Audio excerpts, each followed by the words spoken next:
Hola a todos, nosotros somos de la comunidad de aprendizaje y promoción docente. Les saluda con gusto la maestra Citlali García Aparicio. Nos acompaña también el maestro Luis Javier Quiroz Laborí. Les vamos a compartir en esta ocasión el documento de orientaciones para la prevención, detección y actuación en casos de abuso sexual infantil, acoso escolar y maltrato en las escuelas de educación básica. Comenzaré yo con la presentación y enseguida sigue mi compañero.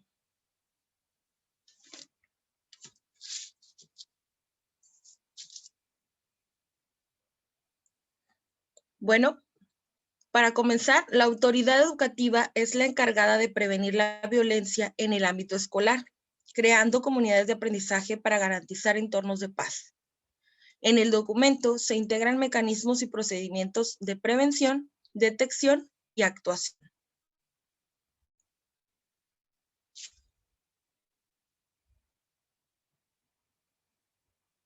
Se maneja un modelo de prevención que consta de 2 niveles. El nivel primario es evitar, es decir, promover el buen trato y el respeto en el centro escolar. El nivel secundario es detener, creando acciones que generen violencia, detener este tipo de acciones dentro del centro escolar. Debemos tener en claro que los alumnos en el centro escolar son nuestra responsabilidad.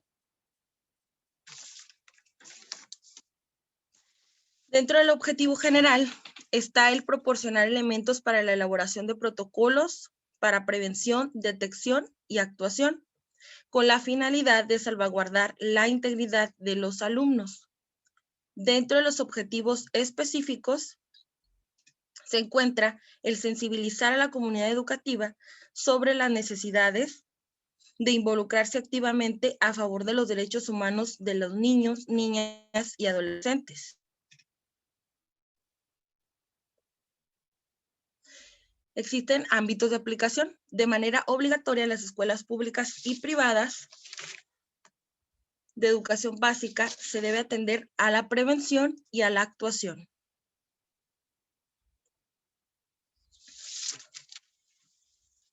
Aquí se nos muestra el marco conceptual.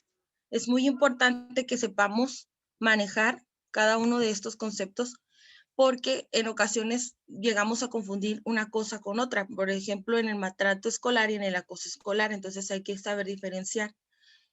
Empezamos con el primero que dice abuso sexual infantil. Se refiere a la interacción del adulto que ejerce poder y o control sobre niños, niñas y adolescentes para estimulación sexual de sí mismo hacia el menor de edad y o algún testigo, pudiendo existir o no contacto físico.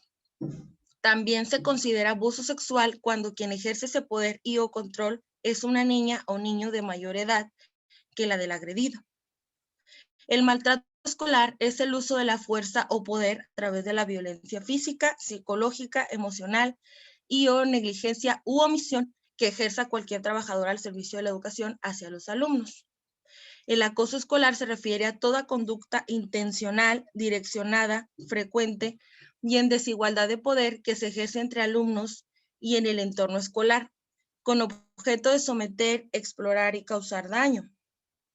Existen 3 características fundamentales del acoso escolar, que es la intención, la repetición y la duración. Y los tipos pueden llegar a ser verbal, social o físico.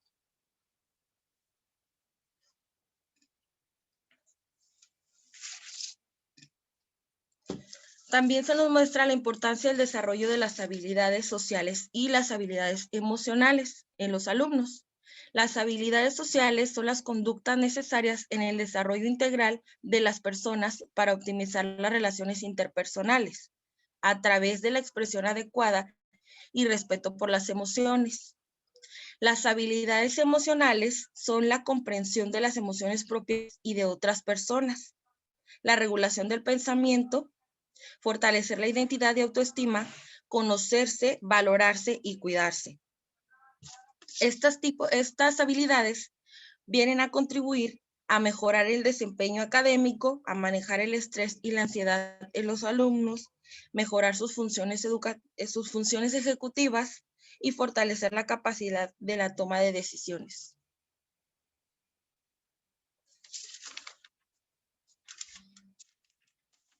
Entre los factores de riesgo y los factores protectores, los factores de riesgo son las situaciones de vulnerabilidad de los alumnos.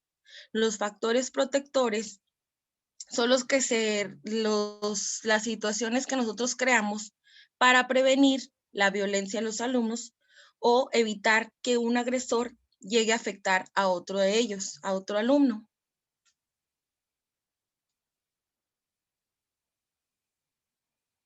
Aquí se nos muestra un cuadro con ejemplos de factores de riesgo que se pueden llegar a presentar. Niveles que pueden ser de los factores de riesgo se pueden presentar en niños, niñas y adolescentes, pueden presentarse en la escuela, en la familia o también en la sociedad. Los factores de protección son, como ya lo dije, las situaciones que nosotros creamos para contrarrestar los factores de riesgo. Por ejemplo, dice, uno de los factores de riesgo es el posible maltrato psicológico, carencia de habilidades personales y sociales, escasa autoafirmación, falta de comunicación, barreras para el aprendizaje, entre otros. Esto se puede presentar en niños, en niñas o adolescentes. Los factores de protección que vendrían a contrarrestar serían el buen desarrollo de habilidades personales y sociales, la asertividad y el afrontamiento. Otro de los ejemplos que se presentan son como factores de riesgo, modelos de violencia y acoso, alta conflictividad social, valores sociales competitivos, familia con prejuicios y la discriminación. Esto se puede presentar en la sociedad. Los factores de protección vendrían a ser la resolución de conflictos, alternativas de ocio y grupos de apoyo, recursos sociales, promoción de la tolerancia, la igualdad y la mediación. Esos son algunos ejemplos de factores de riesgo. Entre los factores de riesgo se encuentran por categorías.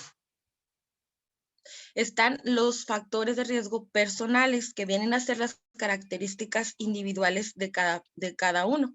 Pueden ser las discapacidades, retrasos del desarrollo madurativo, la carencia de competencias emocionales, comportamientos problemáticos y acoso entre iguales.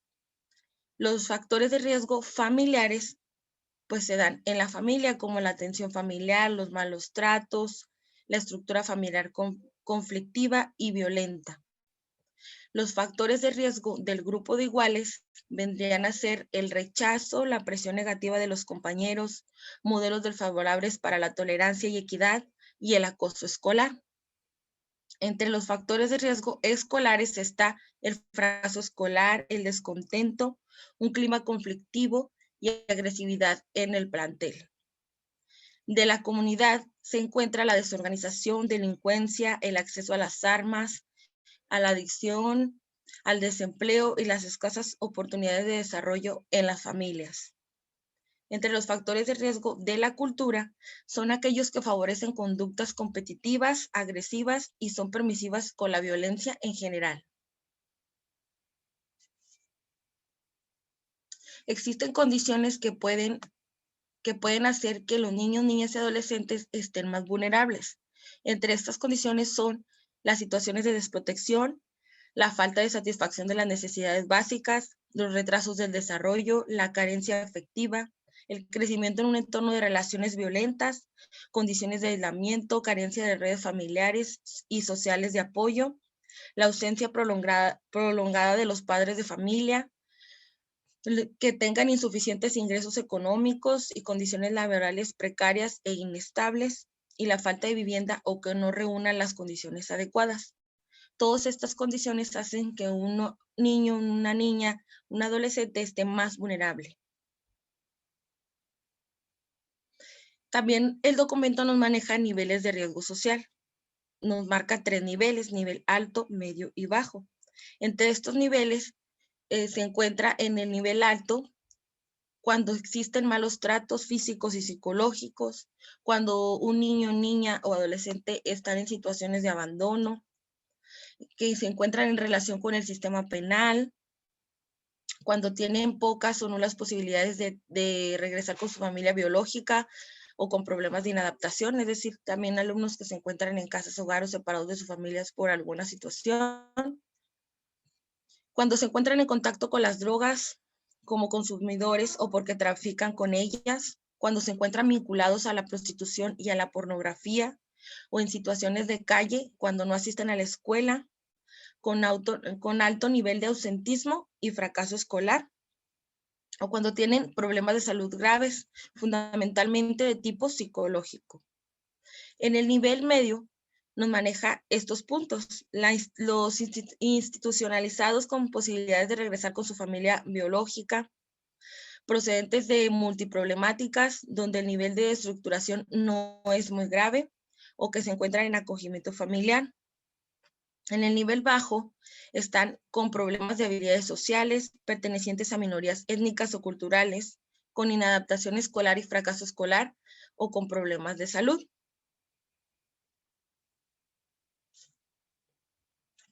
Entre los factores protectores se encuentran divididos por áreas. Entre las áreas fisiológicas se deben de cubrir las siguientes necesidades con los niños, niñas y adolescentes, que son la nutrición, sueño, salud, higiene y vestido. En caso de no cumplirse estas necesidades, los efectos serían negativos, como enfermedades, deficiencias, trastornos físicos y psicológicos u otros. En las áreas socioafectivas, las necesidades son estabilidad emocional, interacción positiva con la familia, dar y recibir afecto, el autoestima, ser respetado y reconocido. Los efectos contradictorios serían conductas y comportamientos asociales, retraimiento o introversión. En las áreas relacionales, las necesidades que deben de cumplirse son las interacciones con los padres, hermanos, amigos, docentes, vecinos, compañeros, entre otros. Los efectos serían las dificultades en las relaciones y en los procesos de socialización o los sentimientos de exclusión. En las áreas socioeducativas, las necesidades que deben de cumplirse son de escolarización, prevención del ausentismo, del fracaso escolar, atención a la diversidad, inclusión y la no discriminación. Los efectos negativos de no cumplir estas necesidades socioafectivas son el fracaso escolar, la inadaptación, hiperactividad, déficit de atención, dificultades en la proyección social, un pobre desarrollo intelectual, entre otros. En las áreas lúdico-recreativas, las necesidades que tienen los niños, niñas y adolescentes es de juego y que tengan los medios para hacerlo con otras personas. Los efectos negativos serían las diferencias en el desarrollo relacional, físico, afectivo, psicomotor, entre otros. Hasta aquí termina mi presentación y enseguida continúa mi compañero.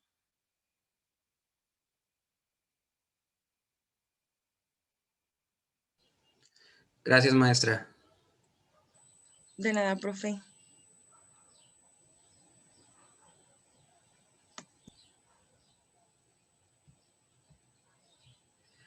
Muy bien, pues vamos a continuar analizando lo que son ahora sí la prevención y la detección y actuación en caso de un abuso sexual infantil.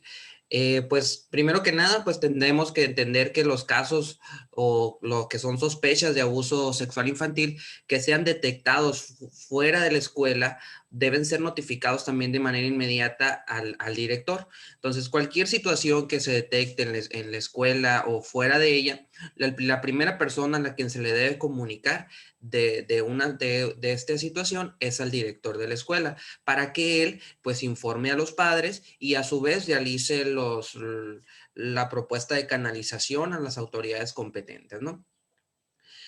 También existen varias responsabilidades que deben de asumir pues los agentes que están involucrados con el desempeño del niño, como es el caso de los padres, las madres, padres o tutores, quienes tienen a su vez la responsabilidad de conocer todos los documentos normativos que competen a la escuela y a la vez, pues tener esa información o conocer qué hacer en caso de detectar algún abuso, alguna situación de abuso sexual infantil en sus hijos. Deben también estar alerta ante cualquier cambio de conducta del alumno, ya sea dentro de la escuela o fuera de ella, y como lo decimos, en cualquier momento que se detecte, pues acudir de manera inmediata a las autoridades correspondientes, en este caso, pues sería el director de la escuela. y pues llegar a pues acudir a la escuela en caso de observar alguna conducta, como lo decimos, anormal en los alumnos. Estas son algunas de las responsabilidades que como padres de familia pues deben asumir. Tenemos también, en el caso de los docentes, algunas de las situaciones que ellos deben de considerar. Lo primero es conocer y aplicar los documentos normativos y de organización. Aquí tenemos que dejar en claro un punto. El no conocerlos no nos exime de responsabilidades. Es decir, si en nuestra escuela se presenta un caso de abuso sexual y no lo detectamos o no lo canalizamos siguiendo el protocolo correspondiente, nosotros también podemos caer en asumir esa responsabilidad por no hacer o por no actuar de manera correcta. Tenemos que tener una formación en derechos humanos y sobre todo trabajar con un plan y apegado a los programas de estudio. Conocer y dominar hasta cierto punto la Ley General de los Derechos de Niñas, Niños y Adolescentes, donde nos habla específicamente sobre el cuidado que deben de tener nuestros niños. También, pues una de las cosas es estar alerta ante cualquier cambio de conducta del alumno. Si nosotros detectamos que nuestros niños están padeciendo de repente cambiaron de actitud, pues hay que verificar cuál ha sido la situación que los ha obligado a comportarse de diferente manera. Pues aplicar durante la jornada escolar las acciones que señalan este documento. Es decir, durante toda la jornada escolar nosotros tenemos que estar pues atentos y vigilando que se cumpla pues en la medida de lo posible estas medidas de prevención. Y si se detecta alguna situación de acoso perdón, de abuso sexual, pues lo primero que tenemos que hacer es reportarlo al director del plantel. A su vez, el director o subdirector tienen también sus responsabilidades, que estos más que nada deben de conocer todos los documentos normativos y deben verificar que durante las jornadas escolares se apliquen estas acciones que señalan este documento. Es decir, el director es el encargado de vigilar que el maestro esté cumpliendo con esos protocolos o con esas orientaciones que se deben de seguir para salvaguardar la integridad de nuestros niños. Deben de generar las condiciones para que los docentes y todo el personal se forme y actualice continuamente en materia de derechos humanos, de conocer las maneras en cómo proteger a nuestros niños, conocer también la Ley General de los Derechos de Niñas, Niños y Adolescentes, y en los consejos técnicos, pues buscar acciones para la prevención del abuso sexual infantil. Y todo lo que suceda, todo lo que acontezca en relación a esto, pues debe estar documentado, ¿no? Y debe tener algunas evidencias para posibles, digamos, usarlo en situaciones cuando se requiera.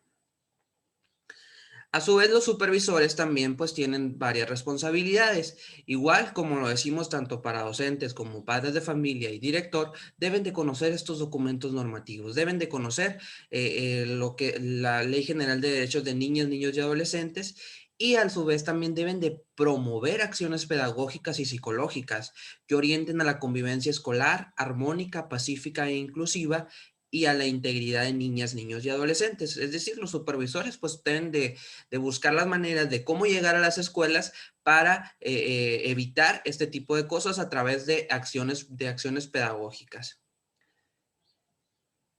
Aquí nos muestran algunas guías de observación que nosotros podemos considerar en caso de que esté ocurriendo un problema de abuso sexual infantil. Lo primero, pues, que tenemos que analizar, si nuestros niños de repente tienen temor a ir al baño, están nerviosos, han cambiado sus hábitos alimenticios, es decir, comen de más o comen de menos, de repente lloran sin ninguna explicación, están sensibles ante cualquier persona o ante cualquier cosa, no les gusta convivir entre compañeros, no pueden controlar a veces sus esfínteres, se escapan del hogar, son agresivos y también hacia ellos manifiestan esta autoagresividad, se cortan, se golpean, se ponen en situación de riesgo. Esas situaciones hay que nosotros, pues si nosotros detectamos que alguno de nuestros niños está pasando por alguna de estas situaciones, pues podemos sospechar que puede ser un indicador de abuso sexual infantil. Sin embargo, tenemos algunos indicadores específicos que nos pueden dar pauta para determinar si es o no abuso sexual infantil. Por ejemplo, uno de ellos es que el alumno muestre molestias en genitales o que tenga dificultades para caminar o sentarse. También que de repente empezó a usar información inusual a su edad, o sea, que habla sobre temas sexuales. Un niño, vamos a suponer, un niño desde de pequeño y de tercero, primero, esté hablando de cosas de temas sexuales, pues que no son ad hoc a la edad del niño. Empieza a mostrar ataques de ira, a veces está triste, no quiere quedarse con alguna persona en particular. Entonces, si le decimos, pues va a venir por ti tal persona, a veces pueden manifestar pues esa situación de no querer estar con esa persona. Conocen temas pues de sexualidad o conductas inapropiadas para un niño o niña de su edad, escribe, dibuja o juega o sueña con imágenes atemorizantes o sexuales, habla de un nuevo amigo o amiga mayor. De repente, pues sin saber, tiene dinero, juguetes u otro regalo, pues sin motivo alguno, o también forza a otras personas para que realice juegos sexuales. Entonces, si nosotros detectamos alguna de estas situaciones, pues podemos sospechar que nuestros niños pueden ser víctimas de un abuso sexual infantil. Ahora, ¿qué vamos a hacer en caso de detectar si nosotros descubrimos que se está presentando un caso de abuso sexual infantil? Si nosotros detectamos, pues si descubrimos en el momento, un niño está siendo víctima de abuso, nosotros lo acabamos de descubrir, lo primero que yo tengo que hacer, me voy, informo al director del plantel. En tal niño está siendo víctima de un abuso sexual y si suponiendo que si nosotros descubrimos, pues también el director pues ya hará lo suyo, notificar a las instancias legales pues, que corresponden para que pongan a disposición a la persona que está actuando en caso de, pues está abusando del menor.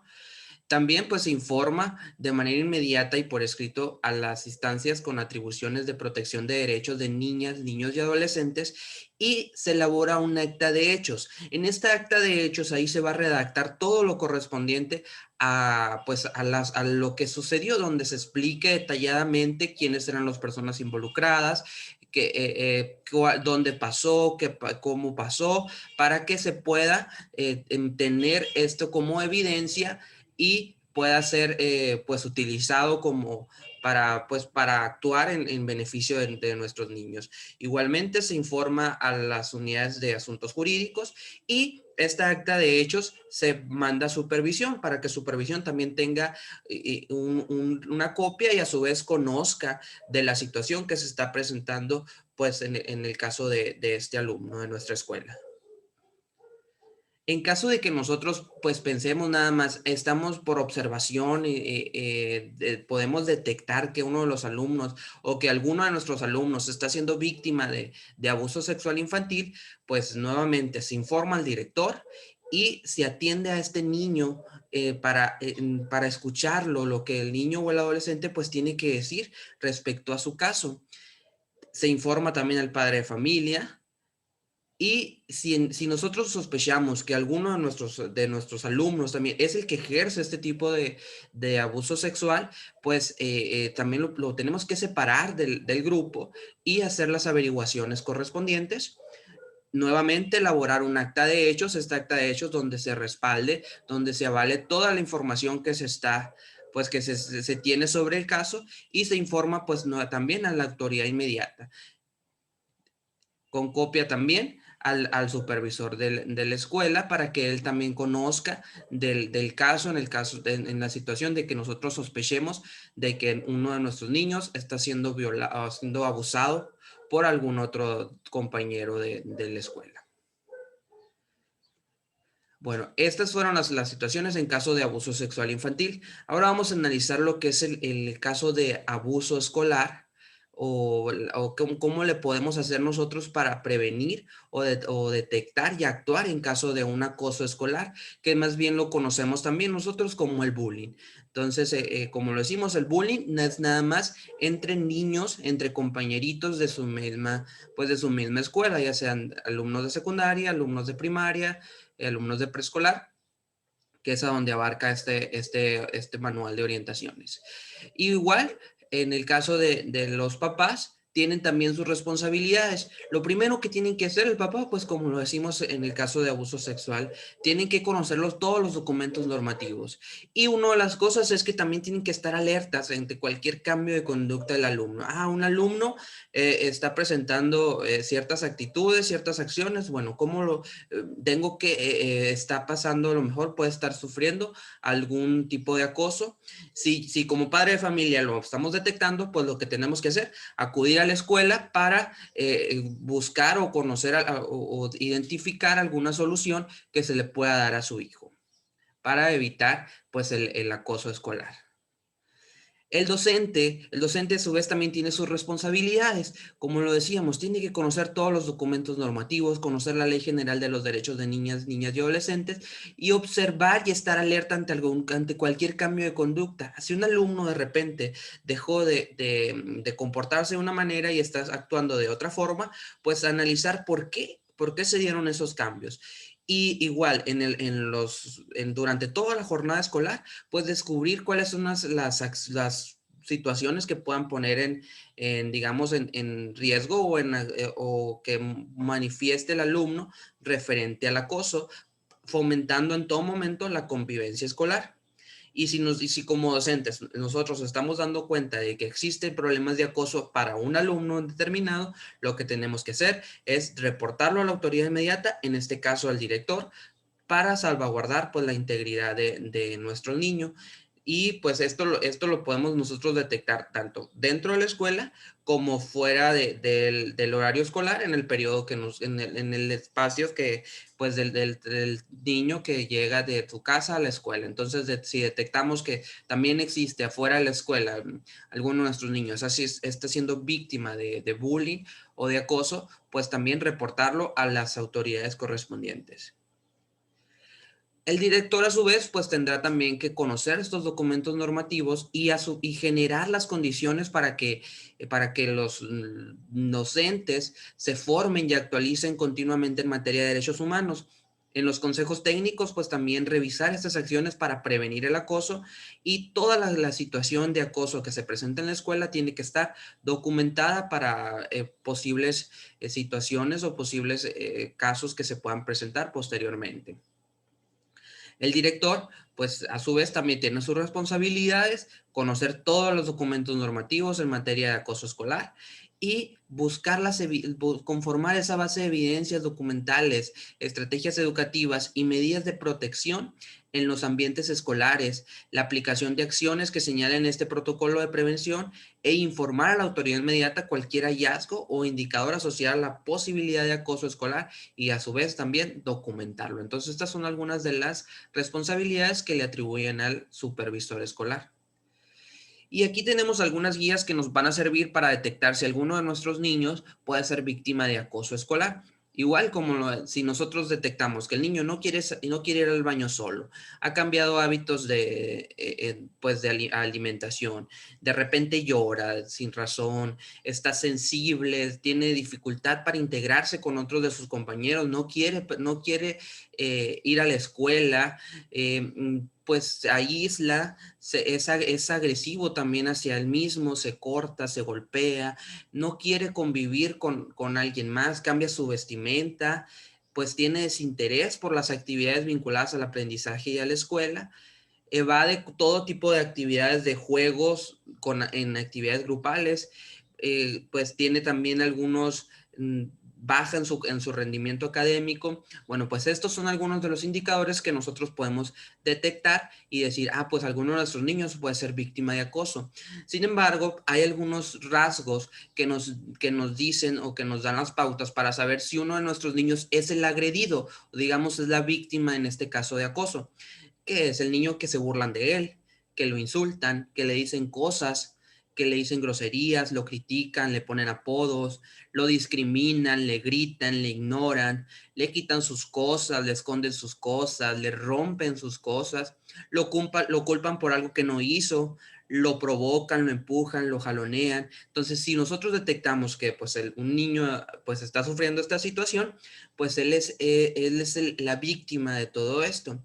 Pero también hay algunos indicadores para saber quién es el agresor, quién es aquel niño que está actuando, pues, digamos, de manera, pues, con alevosía hacia los demás.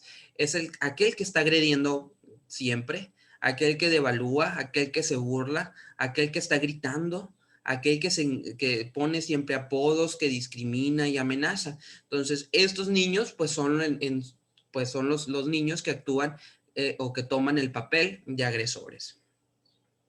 Bueno, esas fueron las orientaciones en caso de acoso escolar. Vamos a analizar ahora la prevención y detección y actuación en caso de maltrato en la escuela. Aquí tenemos que diferenciar un poquito del acoso escolar. Como decíamos, el acoso es nada más entre niños, entre los mismos compañeros.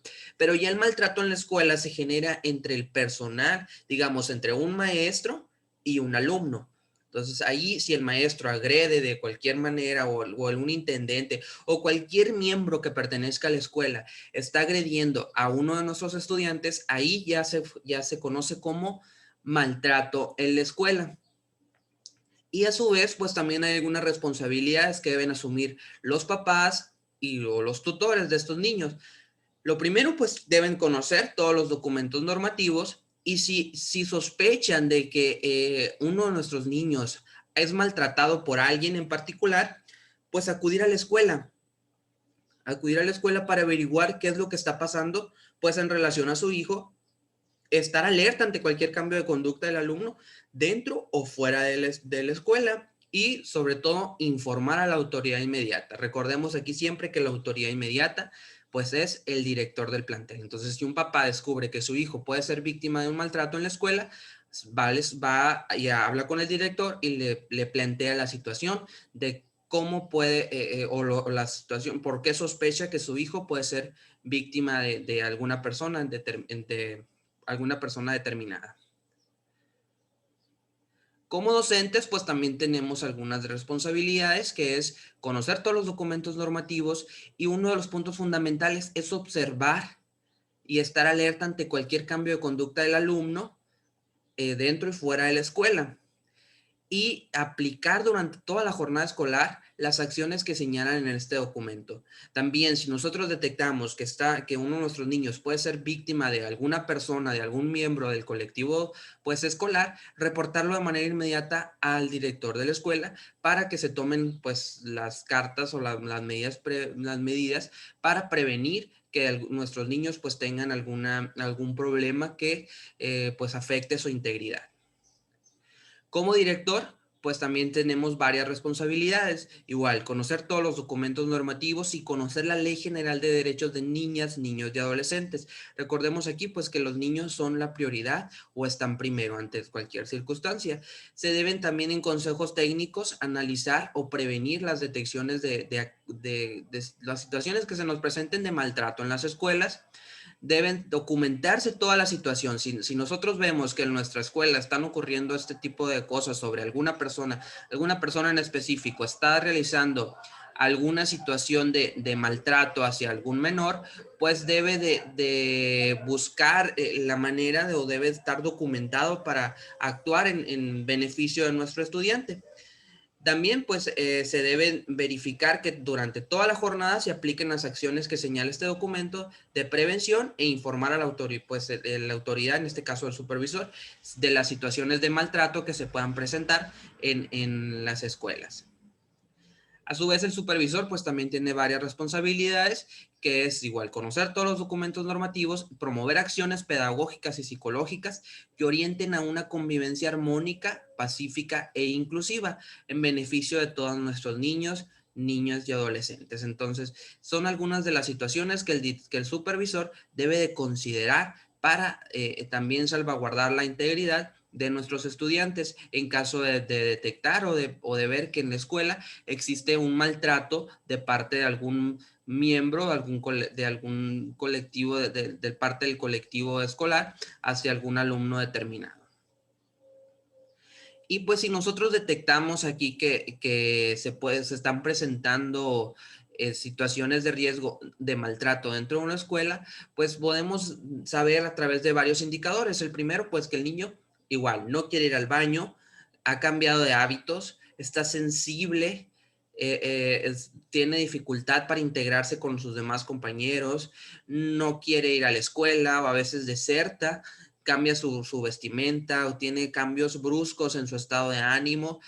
Esos pueden ser algunos de los indicadores de que el niño está siendo víctima de un maltrato en la escuela. Sin embargo, algunos de los indicadores específicos es que tiene alguna cautela o rechazo hacia alguna persona en específico de la escuela. Vamos a suponer algún maestro, el niño pues no quiere o no quiere convivir o no quiere participar con ese maestro en determinadas acciones. Entonces simplemente lo evita o pues no le gusta estar cerca de esta persona. De repente llora sin motivo alguno, tiene conductas extremas, de repente está agresivo, rechaza a otros compañeros, a otros niños o a otros adultos, manifiesta conductas no esperadas o difíciles de comprender, tiene temor o manifiesta algún temor hacia algún adulto en específico, tiene golpes de repente, que le aparecen golpes que el mismo niño puede manifestar como que son accidentes que a él le pasan, pero que nosotros observamos con detenimiento, podemos darnos cuenta de que son golpes causados por alguien más, pues que que no son provocados por algún accidente que al niño le haya pasado. Entonces, estas fueron algunas de las situaciones o las orientaciones que nosotros podemos hacer o podemos realizar para prevenir y salvaguardar la integridad de nuestros niños en el caso de abuso sexual, en el caso de acoso escolar y de maltrato escolar. Esperemos pues que este documento haya sido de su agrado y que sobre todo contribuya para su estudio. Muchísimas gracias.